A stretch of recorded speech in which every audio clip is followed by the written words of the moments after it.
Boss वाले war reality show में participate करते हुए, जब 70s वाले बड़े बॉस लोग अभी भी मिलिट्री स्टाइल में कंपनी चला रहे थे और 80s वाले एलिट लोग 996 वाली नॉन स्टॉप वर्क कल्चर को प्रमोट कर रहे थे, तब मैं सुबह 10:30 बजे स्केटबोर्ड पर चढ़कर ऑफिस पहुंचता था और उल्टा एम्प्लॉइज को ऑफिस टाइम में गेम खिलाता था और उनको डबल सैलरी देता था। लाइव स्ट्रीम में 7 अरब लोग शॉक थे और सब यही बोल रहे थे कि जॉब छोड़कर मेरी इस चिल कंपनी में आना है। मेरा नाम लू ये है, उम्र 22 साल, 00 इस जनरेशन का बॉस, लूजी टेक्नोलॉजी का फाउंडर और इस शो में इकलौता 000 बॉस। शो की मेकिंग में करोड़ों खर्च हुए हैं। मकसद है अलग अलग जनरेशन के बॉस की सोच को एक्सपोज करना। स्टेज पर 3 डेस्क हैं, तीनों कंपनी अपनी जगह, पर माहौल इतना अलग है जैसे 3 अलग अलग दुनिया हो। ये 52 साल के बिजनेसमैन उंगलियों में एक चमकदार अखरोट घुमा रहे थे, कमर सीधी, नजर पूरे हॉल पर, पूरी तरह बॉस वाला प्रेशर फील होता था। बीच में 80s वाले ली वेई फेंग की सिंपल सफेद डेस्क पर लेटेस्ट मैक और 2 सुंदर से सक्यूलेंट प्लांट्स रखे थे। इंटरनेट एलीट का सूट बिल्कुल प्रेस किया हुआ, चेहरे पे स्टैंडर्ड प्रोफेशनल स्माइल, और मेरी गेमिंग डेस्क पर ग्लोइंग कीबोर्ड, चेयर के पास आधा कोल्ड ड्रिंक का कैन। मैं ही सबसे अलग लग रहा था वहां। लाइव चैट में कमेंट्स की बाढ़ आ गई।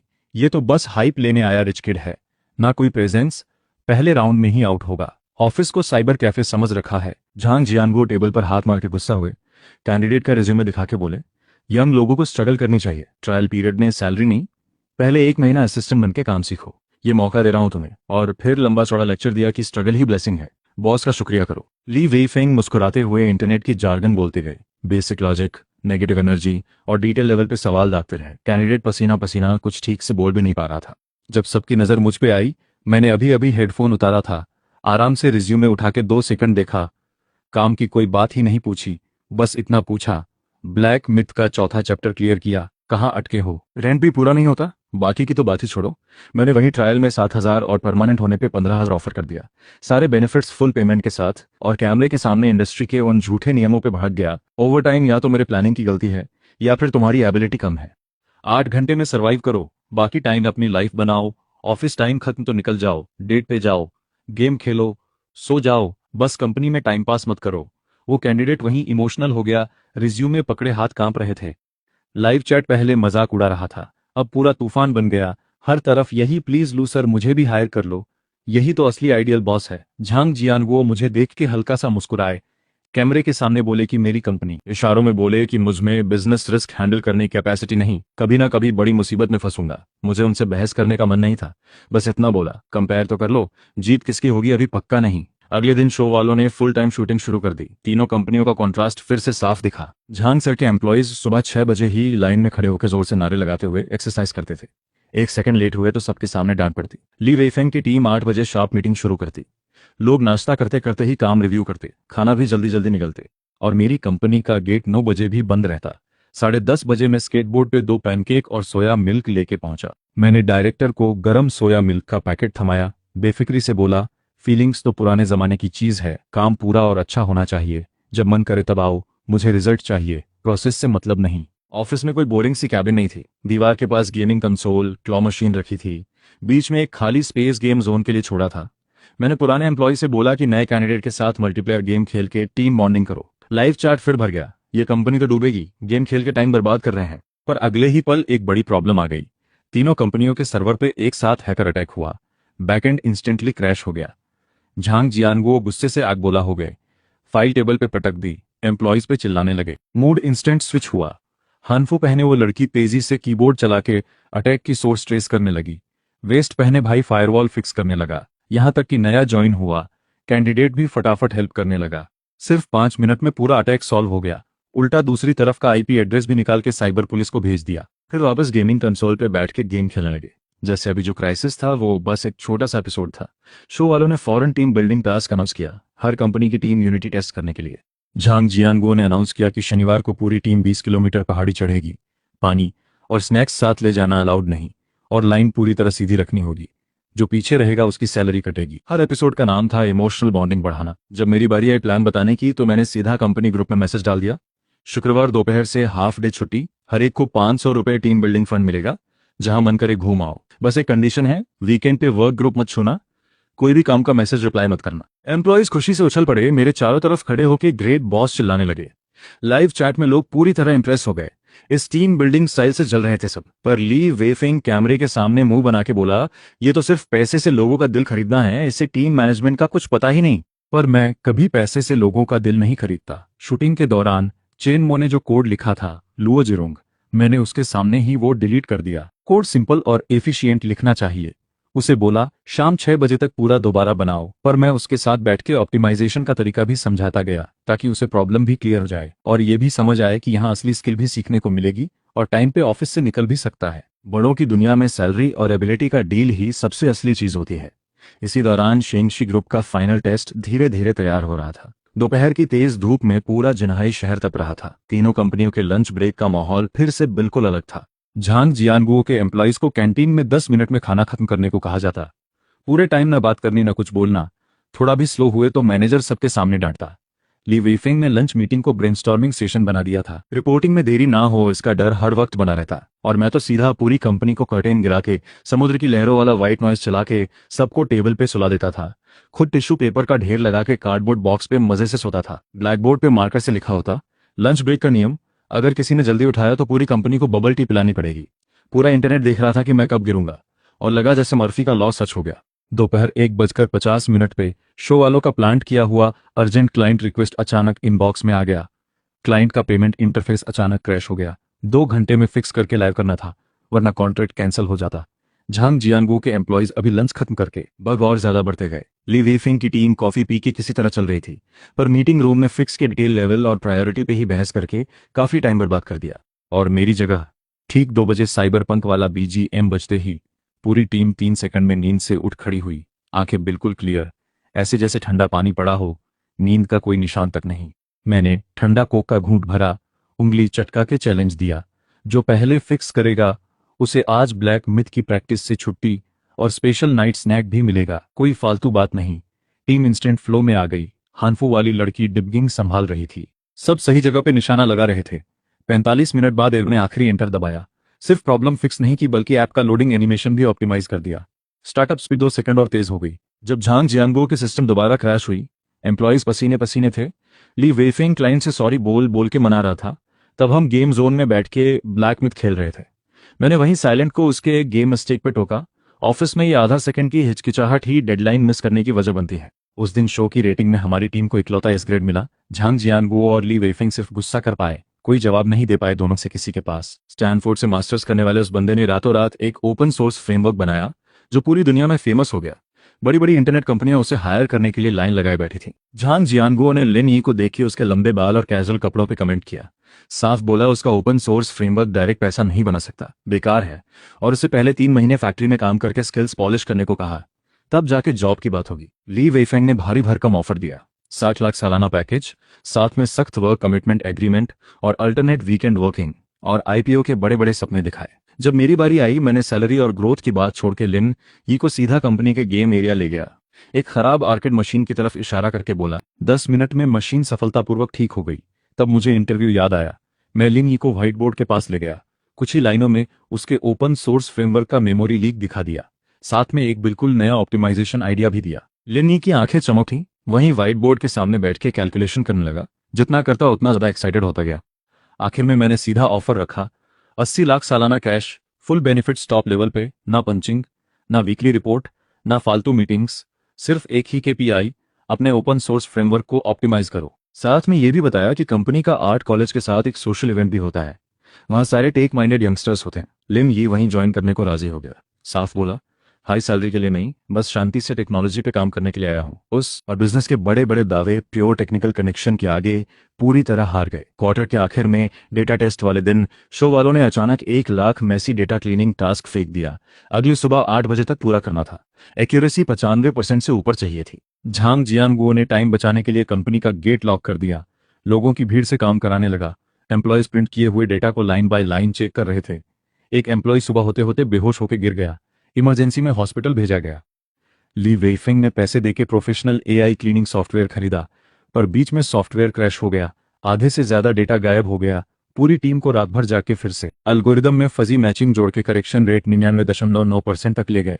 बाकी बचे कुछ मुश्किल केस एर्गो ने सिर्फ 5 मिनट में सुलझा दिए। रात 8:30 बजे हम सब सामान समेट के स्ट्रीट फूड खाने निकल गए। साथ में लिनी के टीम में फुल ज्वाइन होने का सेलिब्रेशन भी हो गया। पूरा माहौल रिलैक्स्ड और मजेदार था। अगले दिन रिजल्ट अनाउंस हुआ। मेरी टीम की कंप्लीशन 100%, एक्यूरेसी 99.9%। सब चेहरे पे चमक थी। नींद पूरी होने की कोई थकान नहीं थी। झांग जियांगुओ की टीम की एक्यूरेसी सिर्फ 60% रही। ऊपर से एम्प्लॉय गिरने का विवाद भी हुआ। ली वेइफेंग की टीम मुश्किल से 95% तक पहुंची, पर सबकी आंखें लाल और चेहरे थके हुए थे। झांग जियांगुओ ने इशारा करके, मैंने चेहरे की मस्ती हटा के सीधा उसकी आंखों में देख के बोला, लोगों को गुलाम की तरह लो एफिशिएंसी काम पे लगाना स्ट्रगल नहीं कहलाता, इनकैपेबिलिटी कहलाता है। मशीनें इसलिए बनी हैं ताकि इंसान को आज़ादी मिले। तुम टाइम के उल्टा जा रहे हो। एम्प्लॉयज से रिपीटेटिव काम करा के फिर उन्हीं पे इल्जाम लगाते हो कि वो मेहनत नहीं करते।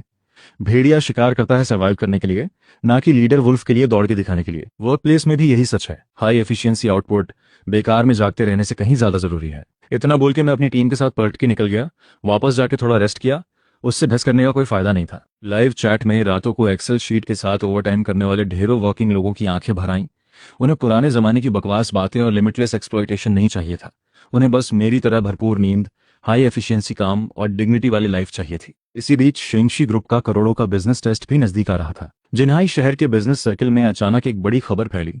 शेंगशी ग्रुप के चेयरमैन झाओ डोंगलाई खुद पार्टनर वेरीफाई करने आ रहे हैं। शेंगशी ग्रुप कितना बड़ा है? इतना कि जिन्हाई शहर में पैर रखे तो जमीन भी हिल जाए। डिजिटल ट्रांसफॉर्मेशन का बड़ा डील था। जो भी ये कॉन्ट्रैक्ट लेगा उसका सिर्फ इस साल का टारगेट जल्दी पूरा नहीं होगा, बल्कि बॉस वॉर शो में भी उसकी जीत लगभग पक्की हो जाएगी। शो वालों ने इस मौके को हाथ से जाने नहीं दिया।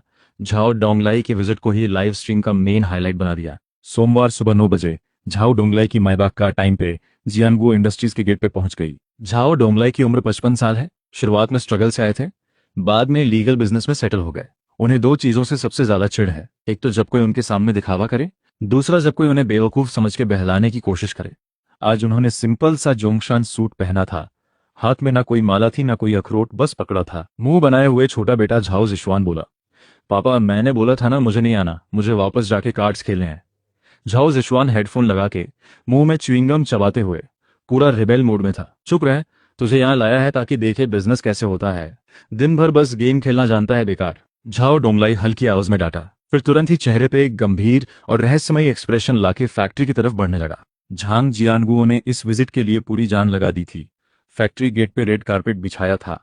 दो लाइन में चीनी पारंपरिक पोशाक पहने लड़कियां कांपते हुए भी जबरदस्ती स्माइल किए हुए वेलकम कर रही थीं। झांग जियांगुओ खुद अपना सबसे महंगा सूट पहन के बाल सेट करके आया था। झाओ डोंगलाई ने बिना किसी एक्सप्रेशन के हाथ मिलाया।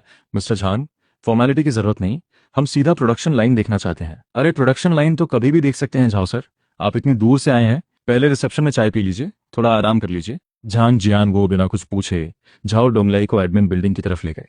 उनकी चाय असल में पहले से प्लान किया हुआ ड्रिंकिंग सेशन था। रिसेप्शन रूम में घुसते ही एक बड़ी गोल टेबल पे एबालोन, लॉबस्टर, सी क्यूकम्बर सजा हुआ था। बीच में 2 बॉटल प्रीमियम माओताई रखी थी। अभी सिर्फ सुबह 9:30 बजे थे। झाओ डोंगलाई की भौहें हल्की सी सिकुड़ गईं। झाओ सर, ये हमारी छोटी सी इज्जत है। झांग जियांगुओ ने खुद बॉटल खोली, गिलास भरा। दोस्ती गहरी हो तो एक घूंट में खाली, हमारे फ्यूचर पार्टनरशिप के नाम। झांग जियांगुओ ने सोचा शायद वो शर्मा रहे हैं। जोर देते रहे, आदमी शराब न पिए तो दुनिया में कैसे चलेगा? बिजनेस तो शराब नहीं होता है, आप नहीं पिएंगे तो मतलब मुझे इज्जत नहीं रहे। फिर झाओ जिशुआन की तरफ मुड़ के ग्लास भरने लगे। बेटा तुम भी थोड़ा प्रैक्टिस कर लो शराब की। झाओ जिशुआन को शराब की तेज बदबू से नाक बंद हो गई। मुझे नहीं पीनी, बदबू आ रही है। कोक है क्या? झांग जियांगुओ का चेहरा थोड़ा सख्त हुआ, फिर जबरदस्ती हंसते हुए, हाँ बेटा बड़ा मजाकिया है, कोक क्यों पियोगे? वो तो बच्चे पीते हैं, आओ अंकल सिखाता है तुम्हें। झाओ डोंगलाई ने गुस्से में अपना थर्मस टेबल पे पटक दिया।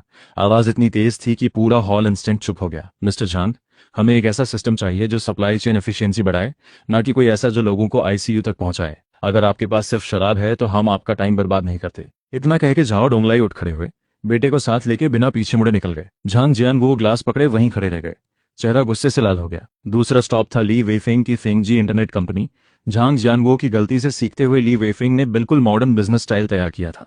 झाओ डोंगलाई जब कंपनी में घुसे तो देखा एक ग्रुप यंगस्टर्स कंपनी लोगो वाली टी शर्ट पहने तेजी से कीबोर्ड पे टाइप कर रहे थे। दीवारों पे ढेर सारे स्टाइलिश इंग्लिश पोस्टर लगे थे। ली वेफेंग खुद आगे बढ़ के वेलकम करने आया। ली वेफेंग का हाथ अजीब तरह से हवा में लटका रह गया। Mister Zhao welcome. Li Weifeng perfect Beijing style English में बोला, हमने आपके लिए बहुत ही इमर्सिव डेमो तैयार किया है। मीटिंग रूम की लाइट डिम कर दी गई। ली वेफेंग बड़े होलोग्राफिक स्क्रीन के सामने लेजर पॉइंटर लेके जॉब्स की तरह प्रेजेंटेशन देने लगा। झाओ सर, आपके पेन पॉइंट के लिए हमारा सॉल्यूशन है एक फुल इकोसिस्टम बना हम बिग डेटा और एल्गोरिदम से आपके यूजर पर्सोना को डीप एनालाइज करके एक्यूरेट ट्रैफिक डिस्ट्रीब्यूशन और एफिशिएंसी बूस्ट करेंगे। झाओ डोंगलाई 5 मिनट धैर्य से सुनते रहे, फिर आखिर टोक ही दिया, मिस्टर ली बता सकते हो? इकोसिस्टम एम्पावरमेंट से मुझे सिर्फ एक बात पूछनी है। झाओ डोंगलाई उस कॉम्प्लेक्स आर्किटेक्चर डायग्राम की तरफ इशारा करते हुए आवाज में साफ इरिटेशन थी। मेरी लॉजिस्टिक्स फ्लीट में रोज 100 ट्रक खाली दौड़ते हैं। तुम्हारा सिस्टम ये एम्प्टी रन रेट कम कर सकता है? अगर हाँ तो कैसे? एग्जैक्ट प्रोसेस क्या है? ये तो ली वेइफेंग ने चश्मा ठीक किया, अचानक अटक गया। एग्जैक्ट ऑपरेशनल लेवल आगे इटरेशन में आएगा। अभी हम टॉप लेवल डिजाइन दिखा रहे हैं। स्ट्रेटेजिक लेवल का एम्पावरमेंट इकोसिस्टम बन जाए तो एम्प्टी रन रेट अपने आप एल्गोरिदम से ऑप्टिमाइज हो जाएगा। बस करो। झाओ डोंगलाई ने थके हुए अपना माथा दबाया। मिस्टर ली, तुम्हारी प्रेजेंटेशन बहुत सुंदर है, पर मैं पेंटिंग खरीदने नहीं आया, मुझे चाहिए। अब पूरी तरह बोर हो चुका था। पैर मीटिंग टेबल पे रख के फोन पे जोर से गेम खेलने लगा। ली वेफेंग इस मुश्किल बाप बेटे को देख के माथे से ठंडा पसीना बहता जा रहा था। तीसरा स्टॉप था मेरी येलोजी टेक्नोलॉजी। दोपहर 2 बजे झाओ डोंगलाई की गाड़ियां हमारे ग्रेफिटी वाले वेयरहाउस के गेट पे रुकी। कोई वेलकम करने नहीं आया। गेट भी बस खुला था। झाओ डोंगलाई ने दरवाजा धकेला। सामने से सीधा एक फोम बुलेट उड़ के आया। पट की आवाज के साथ बिल्कुल उनके माथे पे चिपक गई। ऑफिस में तेजी से नर्फ गन बैटल चल रही थी। मैं गॉगल्स पहने, हाथ में मॉडिफाइड गैटलिंग फोम गन लेके टेबल पे खड़ा होके एम्प्लॉइज पे फायरिंग कर रहा था। शॉक्ड हुए झाओ डोंगलाई का पूरा माहौल लाइव चैट में तूफान मचा रहा था। पूरे शो में लुई ने पहली बार सच में गड़बड़ कर दी। अब तो पूरा खत्म समझो। आखिर किस बॉस का सिर्फ फोम बुलेट से मारना कोई नॉर्मल बात थोड़ी है। झाओ डोंगलाई ने धीरे से माथे से फोम बुलेट निकाला। चेहरे पे गुस्सा टपक रहा था। आवाज में आग जैसे बाहर आने को तैयार थी। मैंने गॉगल्स ऊपर करके देखा कि सामने झाओ डोंगलाई खड़े हैं। टेबल से नीचे भी नहीं उतरा, बस गन साइड में फेंक के मुस्कुराते हुए बोला, अरे झाओ सर आ गए, सॉरी, अभी टीम बिल्डिंग चल रही थी, फोन करके बता देते तो मैं फर्श से बुलेट साफ करवा देता। मेरे पास टाइम नहीं है फालतू बात करने का। झाओ डोंगलाई गुस्सा दबाते हुए बोले, जिस कंपनी को बेसिक बिजनेस एटिकेट भी नहीं आती वो कोई अच्छा सिस्टम बना सकती है, मुझे यकीन नहीं होता। इतना बोल के झाओ डोंगलाई मुड़ के जाने ही वाले थे। 1 मिनट रुकिए, ये आवाज मेरी नहीं थी, बल्कि झाओ डोंगलाई के पीछे पीछे आ रहे उनके रिबेल बेटे झाओ जिशवान की थी। झाओ जिशवान मेरी टेबल पे रखे limited edition gaming watch band को घूर रहा था। फिर मेरी स्क्रीन पे अभी भी चालू गेम इंटरफेस देखा। आंखें अचानक जल उठी जैसे स्पॉटलाइट पड़ी हो। अरे यार, तुम वो सर्वर 1WOW गॉड हो ना? मैं एक पल के लिए रुका। इस पीले बालों वाले लड़के को देखा। हाँ मैं ही हूँ। क्यों तुम भी ग्लोई पीक खेलते हो? पागल हो क्या? मैं तो तुम्हारा डाई हार्ड फैन हूँ। तुम्हारे सारे मैच रिप्ले देखे हैं, खासकर वो कमबैक वाला मैच, बिल्कुल दमदार था। मुझे रैंक अप कराओगे? मैं महीनों से डायमंड 3 में फंसा हूं। झाओ डोंगलाई रुक गए। हैरानी से अपने उस बेटे को देख रहे थे जो हमेशा दुनिया से नाराज रहता। आज एक पप्पी की तरह मेरे इर्द गिर्द घूम रहा था। रैंक अप चाहिए? मैंने भौं उठा के बोला, पर तुम्हारा हैंड स्पीड थोड़ा शाकी लग रहा है। अभी मिस्टर ली के यहाँ तुम्हारी 2 आवाजें सुनी, कुछ ठीक नहीं लगा। उस टाइम टीम पार्टनर बेकार थे।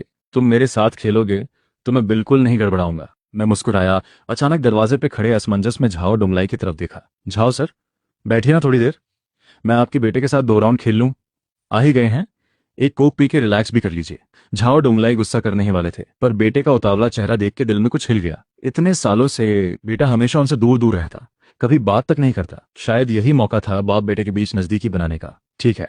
झाओ डोंगलाई गंभीर चेहरे से वापस आके बीन बैग पे बैठ गए।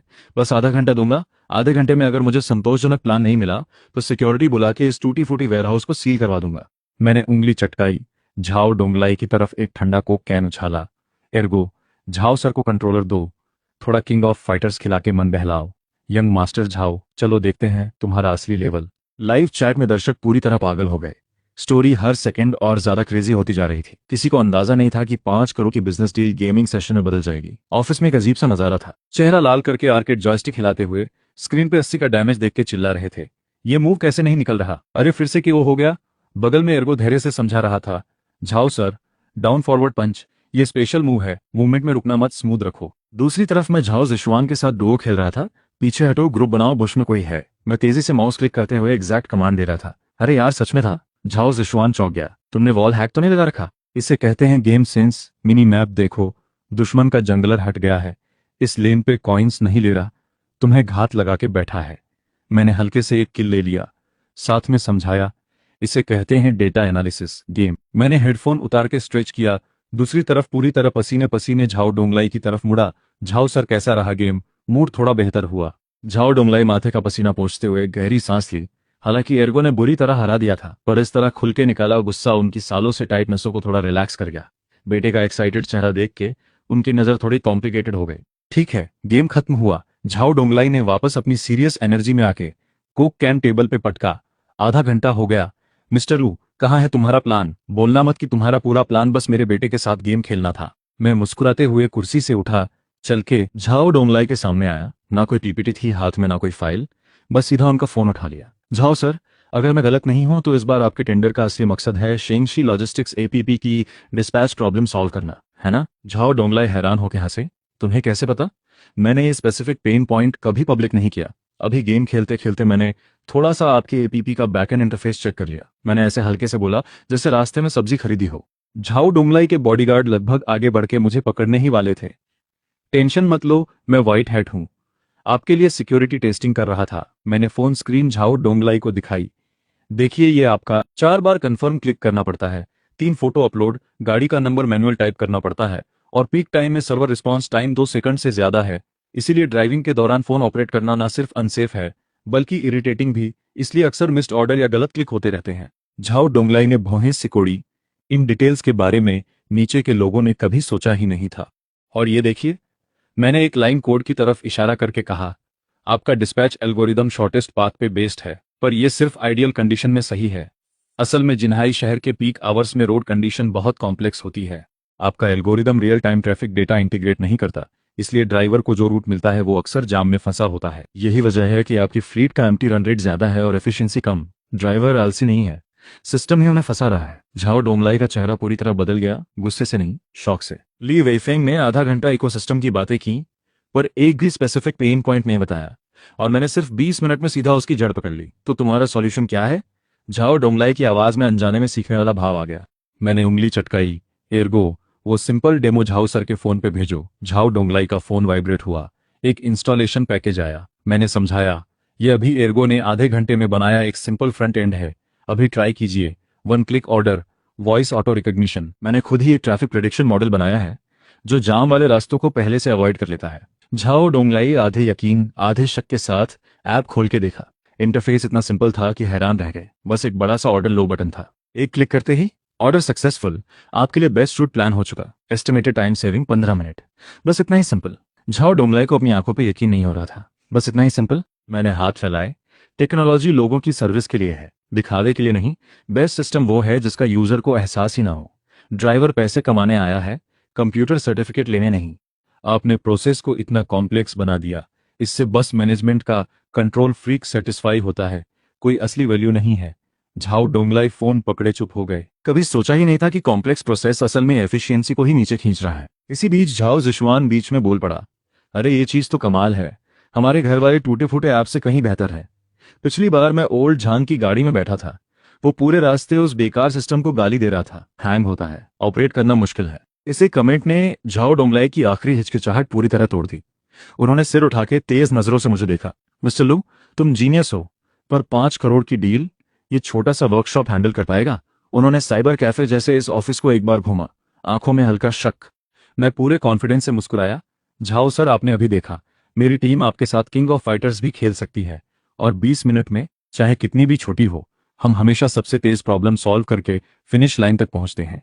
फिर मैंने अपने बगल खड़े झाओ जिशवान की तरफ इशारा करते हुए आखिरी तुर्क का पत्ता निकाला। अगर आप ये डील मुझे दें तो एक एक्स्ट्रा सर्विस भी फ्री में दूंगा। आगे से यंग मास्टर झाओ को रैंक अप कराना मेरी जिम्मेदारी। बस एक कंडीशन है, इन्हें यहाँ इंटर्नशिप करनी होगी, प्रोडक्ट एक्सपीरियंस ऑफिसर के तौर पे। इनकी नुक्स निकालने वाली आदत देख के तो लगता है ये प्रोडक्ट मैनेजर बनने के लिए बने हैं। झाओ जिशवान ये सुन के आंखें फाड़ के देखने लगा। पापा, मुझे यहाँ आना है, सच में आना है, मुझे लीगल फर्म नहीं जाना, मुझे यहीं जॉब करनी है। झाओ डोंगलाई ने एक बार एक्साइटेड बेटे को देखा, फिर कॉन्फिडेंट खड़े मुझे देखा। अचानक जोर से हंस पड़े। हंसी बहुत खुले दिल की थी। वाह भाई, क्या ग्रासरूट स्टाइल है, क्या प्रोडक्ट एक्सपीरियंस ऑफिसर आइडिया है। ये डील तुम्हारी हुई, और ये लड़का भी तुम्हारे हवाले।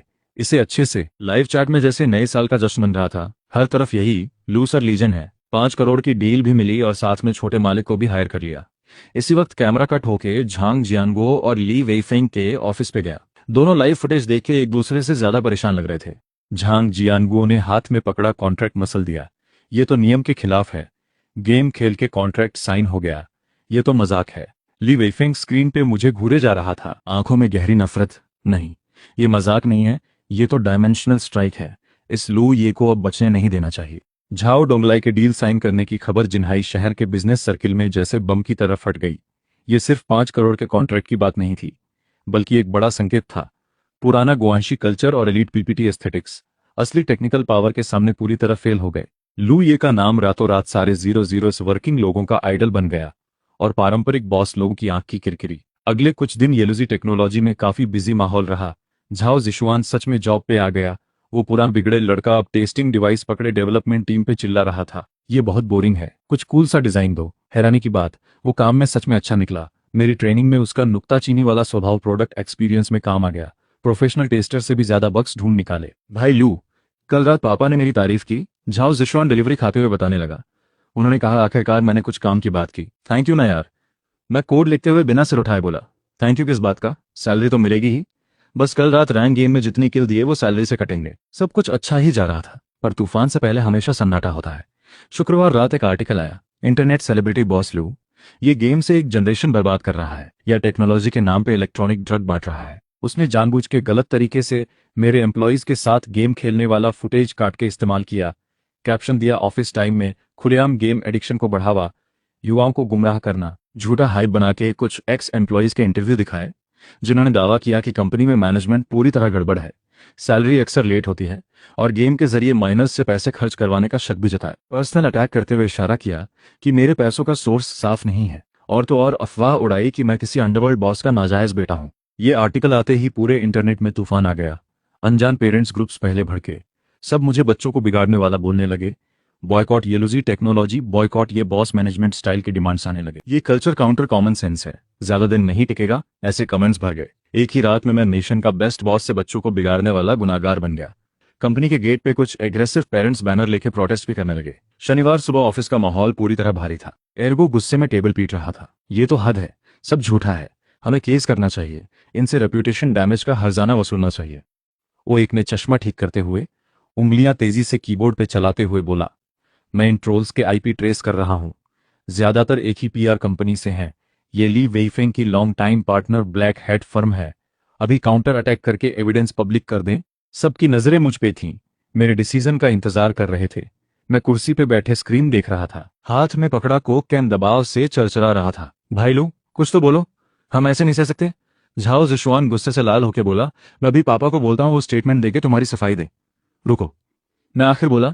आवाज डरावनी हद तक शांत थी। मैं उठ के खिड़की के पास गया, नीचे बैनर लेके प्रोटेस्ट करती भीड़ को देखा। अभी स्टेटमेंट देने से कोई यकीन नहीं करेगा, इन्होंने जब कीचड़ उछालने की हिम्मत की है तो पूरी तैयारी करके ही की होगी। सफाई देने से बात और बिगड़ेगी, और ये सिर्फ मीडिया वॉर नहीं है, इनका असली टारगेट है हमारा रास्ता बंद करना। इतना कहते ही शो के डायरेक्टर हांफते हुए भागते हुए आए, माथे पे पूरा पसीना।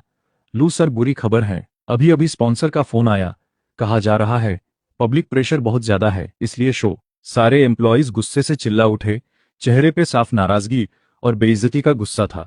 मैंने हाथ उठा के सबको शांत किया, डायरेक्टर की तरफ मुड़ के बोला, शो छोड़ना ठीक है, पर मेरी एक कंडीशन है। कल रात शो की वीकली रिपोर्ट लाइव है, मुझे उसमें पूरे नेशन के सामने आखिरी बार अपनी बात रखनी है। अगर उसके बाद भी लोग बोले कि मैं निकल जाऊं तो मैं खुद निकल जाऊंगा। डायरेक्टर थोड़ा हिचकिचाया, मेरी फिक्स नजरें देख के आखिर सिर हिला दिया। ठीक है, मैं तुम्हारे लिए कोशिश करता हूं, पर तुम्हें यकीन है। मैं मुस्कुराया, थोड़ा तंज, थोड़ा ओवर कॉन्फिडेंस के साथ यकीन। मैं कभी वो लड़ाई नहीं लड़ता जिसमें यकीन चाहिए हो, मैं सिर्फ वो लड़ाई लड़ता हूं जो जीतनी पक्की हो।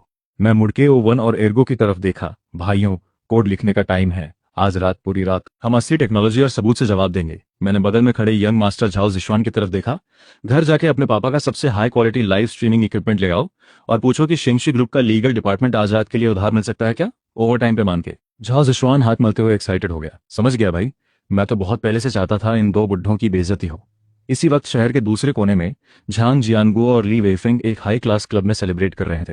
हा, मिस्टर ली, ये चाल तो कमाल थी। झांग जियानगुओ खुशी से चमकते हुए गिलास एक सांस में खाली करते हुए बोला, अब तो वो लड़का कभी वापस नहीं आ सकता। ली वेइफेंग वाइन ग्लास घुमाते हुए एलिगेंट स्माइल के साथ बोला, पब्लिक ओपिनियन एक दोधारी तलवार है, उसने जिससे पंगा लिया है वो कोई मासूम भेड़ नहीं, बल्कि एक अभी तक पूरी तरह ना जागी हुई साइबर वॉरफेयर की एक्सपर्ट पागल भेड़िया है।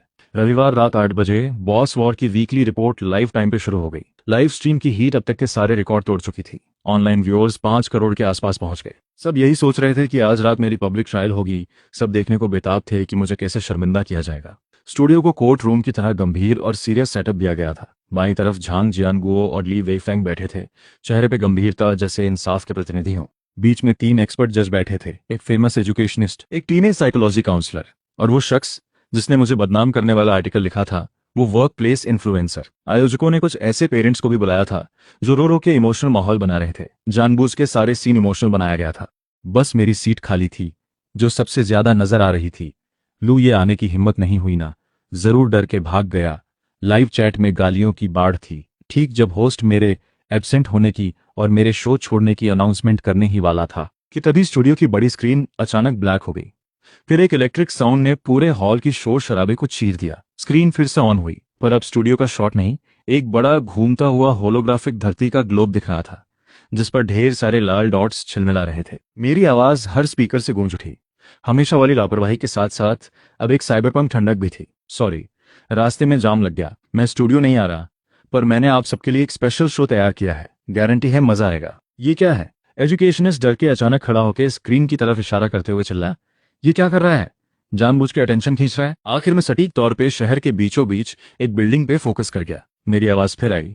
पिछले कुछ दिनों में येलुजी टेक्नोलॉजी और इलेक्ट्रॉनिक ड्रग के बारे में नेगेटिव कमेंट्स की टोटल संख्या 42 लाख है। ये जो इमेज दिख रही है, ये मैंने अपनी टेक्निकल टीम से ट्रेस कराई है इन कमेंट्स के आईपी सोर्स की। कैमरा और नजदीक आया।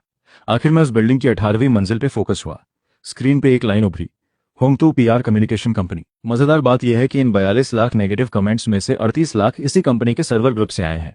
यानी जो नेशन वाइड बॉयकॉट दिख रहा था, वो असल में इन चंद 100 मशीनों का खुद ही खिलड़ रहा था। पूरे हॉल में इंस्टेंट हलचल मच गई। ली वेफिंग की नजरों में शक साफ दिख रहा था। जज पैनल में बैठे उस वर्कप्लेस इन्फ्लुएंसर का चेहरा एकदम पीला पड़ गया। हाथ जेब में रखे फोन को दबाने लगा, नजरें घूम गईं। अच्छा, हाँ, ये मिस्टर वांग। बड़ी स्क्रीन पे अचानक उस इन्फ्लुएंसर की फोटो कट होके आई, साथ में एक बैंक ट्रांसफर की स्क्रीनशॉट। पिछले शुक्रवार दोपहर 3 बजे आपके पर्सनल अकाउंट में 20 लाख रुपए आए थे। रिमार्क में लिखा था प्रमोशन फीस, और भेजने वाली कंपनी थी यही होंगतू पीआर फॉर्म। चाहिए क्या मैं ट्रांसफर नंबर भी पढ़ के सुनाऊं? ये मेरी प्राइवेसी में दखल है, मैं तुम पे केस करूंगा। इन्फ्लुएंसर पूरी ताकत से चिल्लाया, पर आवाज में कांप साफ पकड़ी जा रही थी। इसी वक्त ली वेifeng बर्दाश्त नहीं कर पाया। बात मत घुमाओ, चाहे किसी ने प्रमोट किया हो, पर तुमने एम्प्लॉयज के साथ गेम खेला, गेम बनाए, टीनेजर्स को गेम की लत लगाई। ये तो सच है ना? ऐसी कंपनी की सोसाइटी में कोई वैल्यू नहीं होती। Society value? मेरी आवाज में थोड़ा तंज आ गया। स्क्रीन फिर बदली। इस बार ठंडे डेटा की जगह एक गर्मजोश वीडियो आया। सीन में एक दूर दराज पहाड़ी इलाके का क्लासरूम था। बच्चे सिंपल वीआर ग्लासेस पहने हाथ हिला के इशारे कर रहे थे। क्या ये गेम खेल रहे हैं? नहीं, ये एक वर्चुअल मेंढक की डिसेक्शन कर रहे हैं। ये हमारी कंपनी का बनाया bio lab VR educational software है, क्योंकि पहाड़ी इलाकों के स्कूलों में इतनी सुविधा नहीं होती। वर्चुअल दुनिया में सेफली फिजिक्स, केमिस्ट्री, बायोलॉजी के एक्सपेरिमेंट कर सकते हैं। विजुअल एकदम रियलिस्टिक और ऑपरेशन हार्डकोर और पूरी तरह फ्री। स्क्रीन फिर बदली। एक हॉस्पिटल के ऑपरेशन थिएटर का सीन आया। एक यंग इंटर्न डॉक्टर स्क्रीन के सामने मैकेनिकल पेन से ऑपरेट कर रहा था। स्क्रीन पे एक धड़कता हुआ दिल दिख रहा था। ये असली सर्जरी नहीं है, ये ब्लैक मिथ जैसे ही अनरियल इंजन पे बना सर्जिकल सिमुलेटर है। पहले सर्जन बनाने के लिए ना जाने कितने लाइव एनिमल एक्सपेरिमेंट्स करने पड़ते थे, कॉस्ट भी बहुत ज्यादा, रिस्क भी था। अब वो हमारे सिस्टम में 1000 बार भी फेल हो सकते हैं, 10,000 बार भी फेल हो सकते हैं, बस इसलिए ताकि असली मिशन पे एक बार सक्सेस होकर एक जान बचा सके। मेरी नरेशन धीमी पर गहरी होती गई, दिल तक पहुंच रही थी। आखिर में सीन फ्लड रेस्क्यू ऑपरेशन पे रुका। एक ड्रोन खंडहरों के बीच से तेजी से गुजर के एग्जैक्ट सर्वाइवर्स ढूंढ रहा था। ड्रोन ऑपरेट कर रही थी हमारी कंपनी की वो हानफू पहनने वाली लड़की। उसके हाथ में कोई प्रोफेशनल रिमोट नहीं था, बस एक सिंपल एक्सबॉक्स गेम कंट्रोलर था। हमने ड्रोन के फ्लाइट कंट्रोल सिस्टम को इस तरह ऑप्टिमाइज किया कि इसकी ऑपरेशन लॉजिक पूरी तरह रेसिंग गेम जैसी है। इससे रेस्क्यू टीम का ट्रेनिंग टाइम 3 महीने से घटके 3 दिन का हो गया। बस गेम खेलना आना चाहिए, तुरंत ऑपरेट करना सीख जाओगे, रेस्क्यू में हिस्सा ले सकोगे। पूरा स्टूडियो कब्रिस्तान जैसी खामोशी में डूब गया। अभी रो रहे पेरेंट्स रिप्रेजेंटेटिव उन पहाड़ी बच्चों की मुस्कान देख के सुन्न रह गए। आंसू खुद ब खुद रुक गए। वो एजुकेशनिस्ट जो मुझे क्रिटिसाइज कर रहा था, मुंह खुला रह गया, कुछ बोल नहीं पाया, चेहरा शर्मिंदगी से भरा था। इसी बीच स्टूडियो का दरवाजा खुला। मैं अपनी टीम के साथ अंदर आया। हाथ में ठंडा कोक कैन था, पीछे झाओ जिशुआन और ओवन, और वो हानफू पहनने वाली लड़की भी थी। सबके हाथ में कोई ना कोई डिवाइस था। मैं स्टेज के बीचों बीच पहुंचा, ली वेifeng और झांग जियानगुओ की तरफ इशारा करके, मिस्टर ली, मिस्टर झांग और तथाकथित एक्सपर्ट्स। मैंने कोक खोल के हल्की हंसी दी, जिसे आप इलेक्ट्रॉनिक ड्रग कहते हैं। मेरे एम्प्लॉयज इसी से एजुकेशन गैप कम करते हैं, मेडिकल में मदद करते हैं, डिजास्टर रेस्क्यू में हिस्सा लेते हैं। इस दौर में गेम इंजन मेटावर्स बनाने की नींव है, इंडस्ट्रियल डिजिटलाइजेशन की कोर टेक्नोलॉजी है, और आप लोग पुरानी सोच में इसे बुरी बला समझ रहे हैं। मैंने पीछे खड़ी अपनी टीम की तरफ इशारा किया। आप लोग इन गेम खेलने वाले 00 बच्चों को नीचा समझते हैं, पर यही लोग गेम बनाने के स्किल से शराब की टेबल पे गिलास टकराना नहीं जानते। पर अगर यही आपकी असली परिभाषा है तो मुझे उसमें कोई इंटरेस्ट नहीं। मैं मुड़ के ऑडियंस की तरफ देखा। नजरें साफ और मजबूत थीं। मैं यहाँ जज होने नहीं आया, मैं आपको बताने आया हूँ कि टाइम बदल गया है। ताली सबसे पहले कोने में बैठे एक यंग इंटर्न से शुरू हुई, फिर धीरे धीरे पूरे हॉल में फैल गई।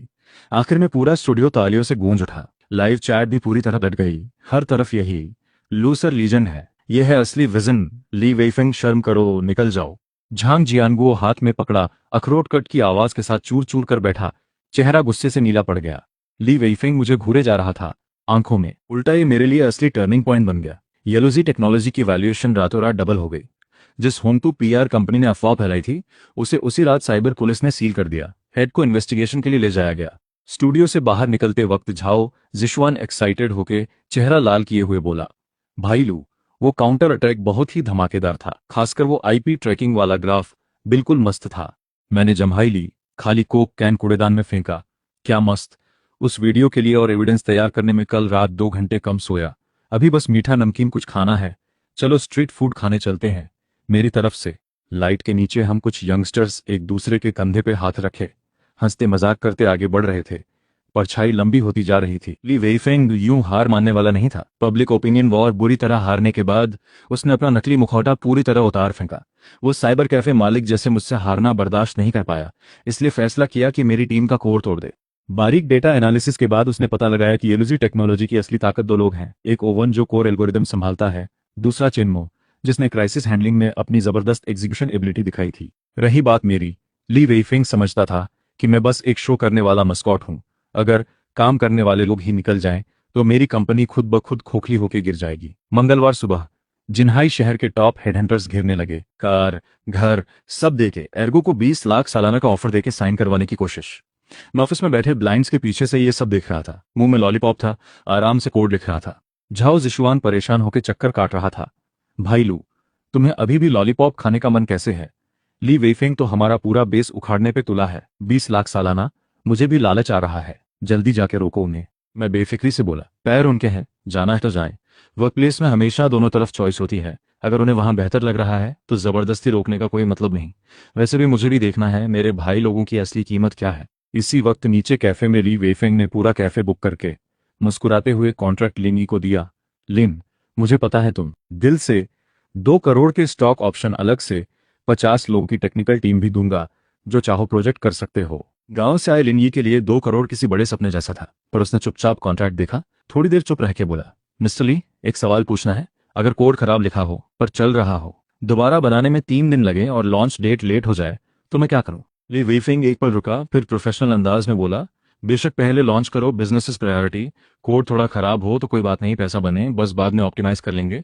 हालांकि आमतौर पर बाद में कभी आता नहीं। लिन मुस्कुराया, राहत की सांस लेके कॉन्ट्रैक्ट वापस कर दिया। यही वजह है कि मैं नहीं जा सकता। अगर मैं वहां खराब कोड लिखूं तो लू भाई मुझे डांटेगा, पर वो मेरे साथ पूरी रात। टेक्नोलॉजी सिर्फ टूल नहीं, इज्जत भी है। उसने अपने स्लीपर्स की तरफ इशारा किया, और मेरे पैर पसीने से सूजते हैं। फॉर्मल शूज पहनना अच्छा नहीं लगता। रोज सूट बूट में तैयार होकर दिखावा भी नहीं करना। यहाँ चप्पल पहन के ऑफिस आना ठीक है। इसी बीच झांग जियानगुओ भी चेनमो को लुभाने की कोशिश कर रहा था। चेहरे पे नकली दुख दिखाते हुए बोला, छोटे चेन, तुम्हारा बॉस बहुत गैर जिम्मेदार है, दिन भर गेम खेलता है। आओ मेरे पास, मैं तुम्हें मैनेजमेंट सिखाऊंगा, लोगों को हैंडल करना। बस मेरी बात मानो, 3 साल के अंदर तुम्हें जिन्हाई में घर दिला दूंगा। चेन मो झुककर सलाम करके बोला, थैंक यू मिस्टर झांग, आपकी नीयत का शुक्रिया, पर लू भाई के पास पहली बार मुझे लगा कि मैं कोई पुर्जा नहीं बल्कि इज्जत पाने वाला इंसान हूँ। और वैसे भी इस शुक्रवार हमारी रिवर्स टीम बिल्डिंग है, पैसे भी मिलेंगे, मुझे वो छोड़ना नहीं है। आखिर में सारे हेडहंटर्स खाली हाथ लौट गए। किसी ने भी जॉब नहीं छोड़ी, बल्कि एक हेडहंटर तो एर्गो के साथ गेम्स की बातें करके इंप्रेस हो गया और वहीं इस्तीफा देके हमारी टीम ज्वाइन कर लिया। उस रात मैं 2 बैग बारबेक्यू लेके ऑफिस पहुंचा। सुना है तुम सबका मार्केट वैल्यू बढ़ गया है, एर्गो ने मजाक में उकसाया। भाई लू, ली वेइफेंग ने लिन यी को 2 करोड़ ऑफर किए, कुछ तो करना पड़ेगा। मैं बियर की बोतल खोलता हूँ। 2 करोड़ तो मैं नहीं दे सकता, पर मैं गारंटी देता हूँ, कंपनी आईपीओ होने पे तुम सब पार्टनर होगे, और यहाँ हमेशा सच बोल सकते हो। किसी बेवकूफ बॉस के लिए सिगरेट जलानी नहीं, शराब डालनी भी पड़ेगी। जश्न इतना जोरदार था कि जैसे छत उड़ जाएगी। हेडहंटिंग फेल होने के बाद शो वालों ने फाइनल टास्क अनाउंस कर दिया। तीनों कंपनियां जिन्हाई शहर के सबसे बड़े टेक्नोलॉजी एक्सपो में हिस्सा लेंगी। इन्वेस्टर्स और पब्लिक के सामने अपने प्रोडक्ट्स शोकेस करेंगी। जिसे सबसे ज्यादा ऑर्डर मिलेंगे वो फाइनल विनर होगा। एक्सपो के दिन जिन्हाई इंटरनेशनल कन्वेंशन सेंटर में भीड़ का सैलाब था। झांग जियानगू का स्टॉल हमेशा की तरह भड़कीले रंगों वाला था। ढेर सारे स्टील प्रोडक्ट्स और नेशनल क्राफ्ट्समैनशिप वाले स्लोगन लगे थे। उसने कुछ भड़काऊ कपड़े पहने मॉडल्स भी रखी थीं जो फ्री एंट्री पास बांट रही थीं। ढेरों बुजुर्ग लोग फ्री अंडे लेने आ गए।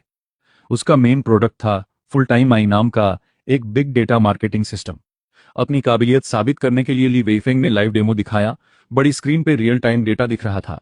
उनके ऐप के online users 1 lakh, 2 lakh, 5 lakh number तेजी से बढ़ते जा रहे थे। कमेंट्स की भरमार लग रही थी।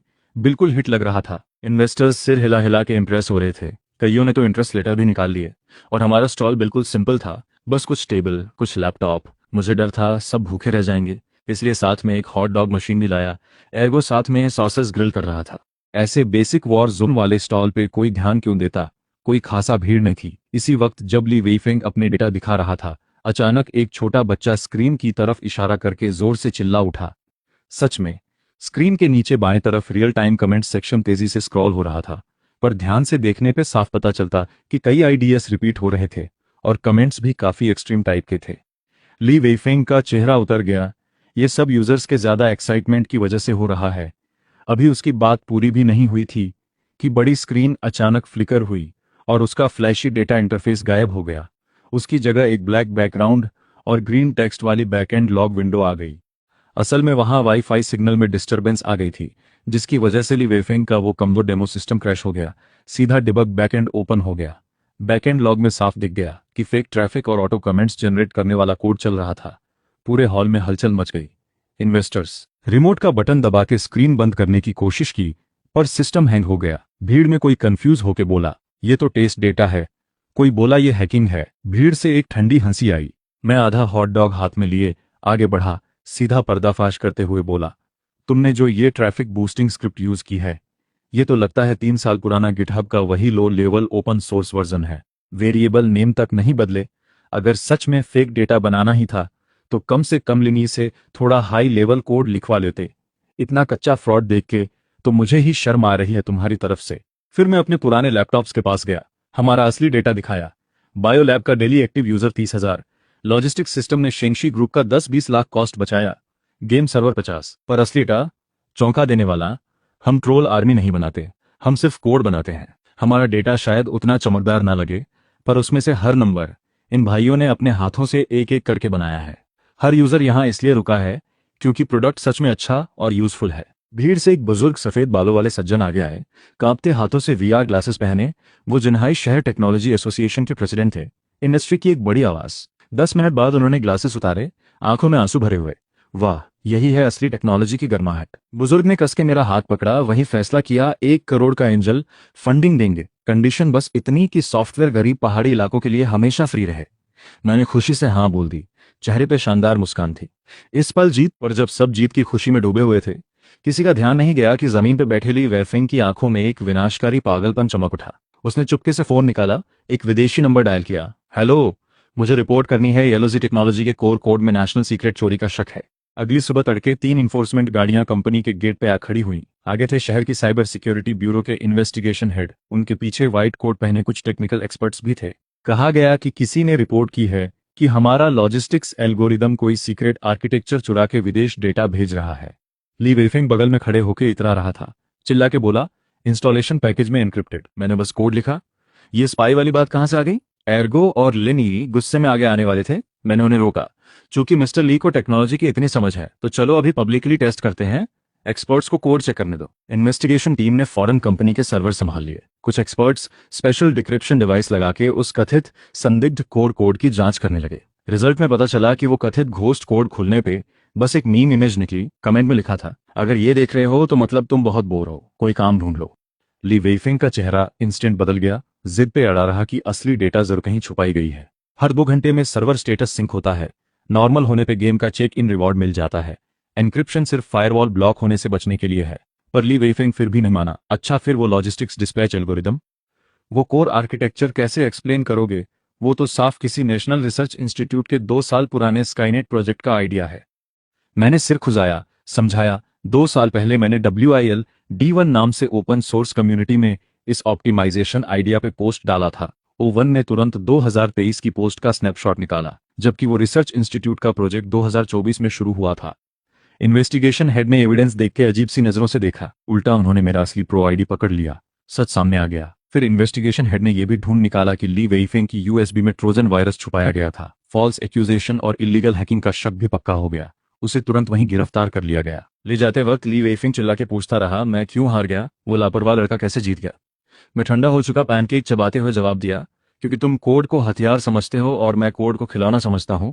खिलौना हमेशा हथियार से ज्यादा प्योर होता है। पुलिस की सायरन धीरे धीरे दूर होती गई। ऑफिस में जश्न फूट पड़ा। खिड़की के बाहर बारिश थम गई। इंद्रधनुष वेयरहाउस की छत पे ऐसे उतरा जैसे किसी ने ताज पहनाया हो। बॉस वॉर का फाइनल एपिसोड जिन्हाई शहर के सबसे बड़े गोल्डन हॉल में शूट हुआ।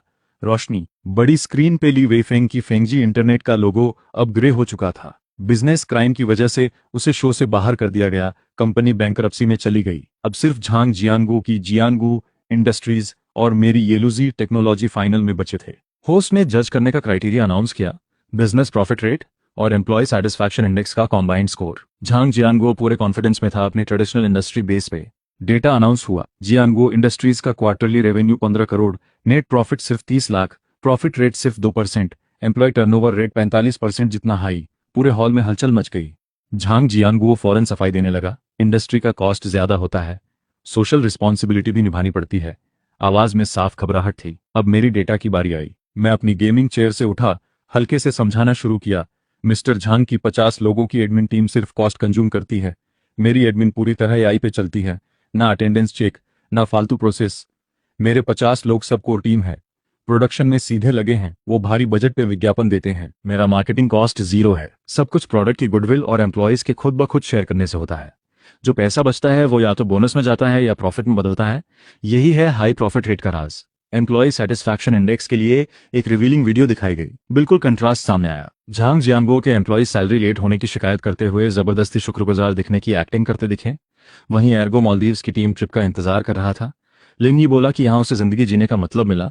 यहाँ तक कि क्लीनिंग आंटी भी हंसते हुए बोली, लड़के बहुत केयरिंग हैं। फाइनल स्कोर आया, झांग जियांगो को 35, मुझे 99। सिर्फ एक पॉइंट कटा क्योंकि एर्गो ने शिकायत की थी कि कोक की जगह सिर्फ पेप्सी क्यों है। होस्ट ने अनाउंस किया कि मैं विनर हूं। गोल्डन कन्फेटी गिरने लगी। झांग जियांगो कुर्सी पे झुका बैठा। एक पल में जैसे 10 साल बड़ा हो गया। पूरी तरह हार गया। अपने कभी सोचा नहीं था, बस इतना समझता था कि काम सजा नहीं होनी चाहिए। हम 00 वाले वर्क प्लेस को तोड़ने नहीं आए, बस एक साधारण सी सच्चाई ठीक करने आए हैं। टाइम पे छुट्टी मिले, काम का सही पैसा मिले, यही तो नॉर्मल होना चाहिए। उम्मीद है एक दिन येलो स्टाइल ही नॉर्मल बन जाए। हर वर्किंग इंसान खड़े रह के इज्जत से पैसा कमा सके। इतना कह के मैंने माइक फेंक दिया, चिल्लाया, काम खत्म, चलो हॉट पॉट खाने चलते हैं। सबसे ज्यादा बोनस लेने वाला ओवन पार्टी देगा। तालियों की गूंज एक नए दौर की शुरुआत जैसी लगी। 6 महीने बाद गर्म बसंत में येलुजी टेक्नोलॉजी वेयरहाउस से क्रिएटिव पार्क की छोटी बिल्डिंग में शिफ्ट हो गई। गेट पे नियॉन साइन बोर्ड पे लिखा था, डोंट पैनिक, जस्ट प्ले। अभी भी कोई अटेंडेंस मशीन नहीं थी। इन 6 महीनों में बहुत कुछ बदल गया। झांग जियांगुओ बीमार पड़ के अस्पताल से बाहर आने के बाद उसने मॉर्निंग असेंबली और नारे बंद कर दिए। बास्केटबॉल हुप लगवाया। चुपके से ग्लोरी पीक खेलना भी सीख लिया। हालांकि परफॉर्मेंस बहुत खराब थी, पर मजा बहुत आता था। झाओ जिशुआन अब प्रोडक्ट डायरेक्टर बन गया था। लिन्नी अभी भी वही स्लीपर्स पहनने वाला टी जीनियस है। हेडेंडर्स की ऑफर हमेशा ठुकरा देता है। चेन मो अब और ज्यादा कॉन्फिडेंट हो गया है। मुझसे लोगों को हैंडल करना सीख लिया है। अनरीजनेबल क्लाइंट्स को सीधा जवाब देता है। शुक्रवार दोपहर 3 बजे मैं मसाज चेयर पे लेटे लेटे वीआर से नया गेम टेस्ट कर रहा था। तभी एडमिन वाली लड़की घबराई हुई भाग के आई। बोली कि मैं फोर्ब्स की 30 अंडर 30 लिस्ट के कवर पे आया हूँ। टाइटल था बिजनेस सिविलाइजेशन को दोबारा डिफाइन करने वाला डिसरप्टर। मैंने ग्लासेस उतार के भौहें सिकोड़ के कवर देखा। इसमें तो मेरी डार्क सर्कल तक दिख रही है। फिर वापस ग्लासेस पहन के बोला, डिस्टर्ब मत करो, बॉस लेवल में 3 दिन से अटका हूं। उस शुक्रवार शाम टीम बिल्डिंग में सब ट्रैम्पोलिन पार्क गए। कूदने में मुझसे ऊंचा कोई नहीं था। अगले हफ्ते बिल्ली का लिटर बॉक्स साफ करने की ड्यूटी मेरी थी। ऑफिस में हंसी और कीबोर्ड की आवाजें एक साथ गूंजती रहती हैं। इस स्ट्रेस भरी कॉम्पिटिटिव दुनिया में हमारी ये छोटी सी यूटोपिया अपनी खुशी से बाकी दुनिया को भी छूती जा रही है। मैंने वर्चुअल दुनिया में भी असली बॉस को हराया। मुस्कुराते हुए बस इतना सोचा, दुनिया एक बड़ा सा तमाशा है, कोई बात नहीं, अगर तमाशा है तो हम इसे मजे से